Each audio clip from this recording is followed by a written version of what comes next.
एक बार महात्मा बुद्ध किसी नगर से गुजर रहे थे। तभी बुद्ध की नज़र एक कपड़े के व्यापारी पर पड़ी जो दुखी और हताश दिखाई दे रहा था। बुद्ध चलकर उनके पास गए और पूछा कि हे बंदे, तुम इतने उदास क्यों हो? अगर तुम मुझे अपनी चिंता का विषय बताओ तो मैं तुम्हारी कुछ मदद कर सकता हूँ। कपड़े के व्यापारी ने बुद्ध को प्रणाम किया और उनको अंदर बुलाया। उस व्यापारी ने बुद्ध को अपनी उदासी का कारण कहते हुए कहा कि 2 महीने पहले मेरी पत्नी की मृत्यु हो गई और तब से मेरे घर पर मेरे छोटे बच्चे की देखभाल करने वाला कोई नहीं है, इसलिए मैं हमेशा इसको अपनी दुकान पर लेकर आ जाता हूँ। लेकिन मेरा बेटा मेरी दुकान पर आने वाले हर ग्राहक की पगड़ी को उछाल कर फेंक देता है। कभी कभी उनका थैला भी उठाकर बाहर फेंक देता है। इसकी इस हरकतों की वजह से मेरे सारे ग्राहक खुद को अपमानित मानकर वापस चले जाते हैं। मैंने मेरे बेटे को बहुत समझाया और डांटा भी, लेकिन यह नहीं समझा। व्यापारी की बात सुनकर बुद्ध बोले, मैं तुम्हारी सहायता कर सकता हूँ, पर तुम मुझे एक वचन दो कि मैं जो भी करूँगा तुम उसमें दखल अंदाजी नहीं करोगे, ना ही कोई प्रश्न करोगे।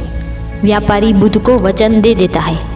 अगले दिन बुद्ध एक पगड़ी पहन कर आए और एक ग्राहक की भांति आकर बैठ गए। व्यापारी का बेटा आया और बुद्ध की पगड़ी को उछाल कर फेंक दिया। महात्मा बुद्ध मुस्कुराए और कहा, बहुत अच्छा बेटे, अब जाओ और उस पगड़ी को वापस लेकर आओ। वह बच्चा दौड़कर गया और पगड़ी लाकर बुद्ध को दे दी। अगले दिन बुद्ध एक कुल्हाड़ी और एक लकड़ी लेकर आए। उस लड़के ने फिर से उस पगड़ी को उछाल दिया। फिर बुद्ध ने उस लड़के को कुल्हाड़ी और लकड़ी दे दी और कहा, जाओ और अब इस लकड़ी को काटो। व्यापारी को ये सब देखकर थोड़ा सा डर लग रहा था कि कहीं उसके बच्चे को चोट ना पहुंचे, लेकिन उसको अपना वचन याद था, इसलिए वो कुछ नहीं बोला।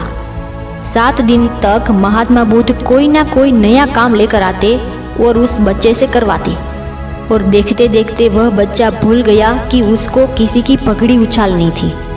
व्यापारी बहुत खुश हुआ और बुद्ध को धन्यवाद किया। दोस्तों, हमारा मन जो है वो 2 तरीके से काम करता है।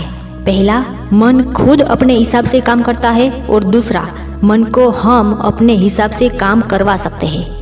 बुद्ध से मिलने से पहले उस लड़के का मन और दिमाग अनियंत्रित रूप से काम कर रहा था, लेकिन बुद्ध ने उस लड़के से अपने हिसाब से काम करवाया, जिससे उसकी आदत ही बदल गई। इस कहानी के पीछे का तर्क यही है कि अगर हम अपने मन को अपने हिसाब से काम नहीं कराएंगे तो मन अपने हिसाब से काम करेगा। इसलिए अगर मन को वश में करना है तो उससे काम करवाना सीखो।